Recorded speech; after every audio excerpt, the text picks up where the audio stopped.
এই তো ছুটলাম আমরা দাদা ভাই আর দিদুর ম্যারেজ ডে সেলিব্রেট করতে।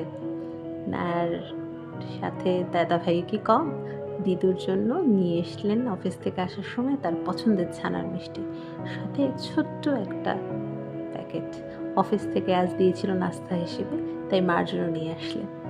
আর এদিকে চলছে বিশেষ দিনে হালকা একটু রান্না বান্না, খিচুড়ি আর অন্য চুলায় লাল লাল করে গরুর মাংস।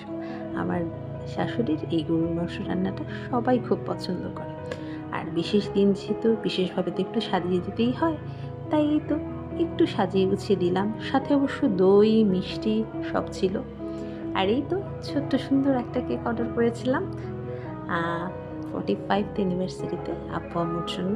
কেক কাটার জন্য মোটামুটি প্রস্তুত, সব থেকে বেশি প্রস্তুত অবশ্য আমার ছেলে। এই তো আব্বু আম্মু ছেলেরা নাতি নিয়ে বসে পড়লেন কেক কাটার উদ্দেশ্যে। আমিও ছিলাম অবশ্য, তবে ক্যামেরার পেছনে। আমাকে ডাকছিলেন কিন্তু থাকা হয়নি ওই সময়টাতে, কারণ এই মুহূর্তগুলোকে তো ধরতে হবে। কি আনন্দ, তাই না? আমার ছেলের তো এই কেক কাটা নিয়ে কি যে আনন্দ, ঘরে ঘরে জাস্ট ঘুরছিল।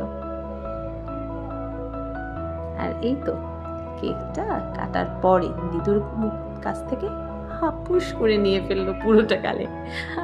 সবার কত আনন্দ। এই তো মা খাইয়ে দিলেন আব্বুকে, আমার ছেলে আর মার ছেলে মিলে খাইয়ে দিলেন মাকে। এরপরে অবশ্য আব্বুও খাইয়ে দিলেন মাকে। এই তো একটু কেক খাওয়ানোর পর্ব চলছে। রাশের আব্বু খাইয়ে দিচ্ছে তার আব্বুকে, তার ছোট আব্বু তো আবার হাপুস করে।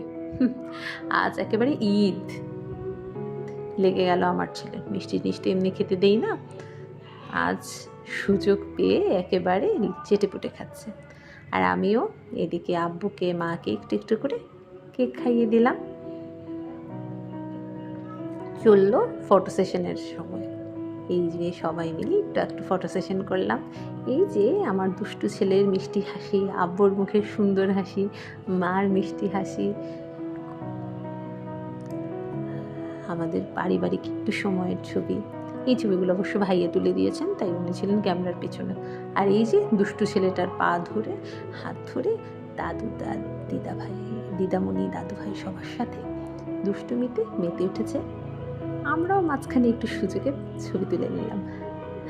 এই মানুষ দুটো যেন আরও 45 বছর এভাবেই সুস্থ সুন্দরভাবে জীবনযাপন করতে পারে। সবাই দোয়া করবেন। আল্লাহ হাফেজ।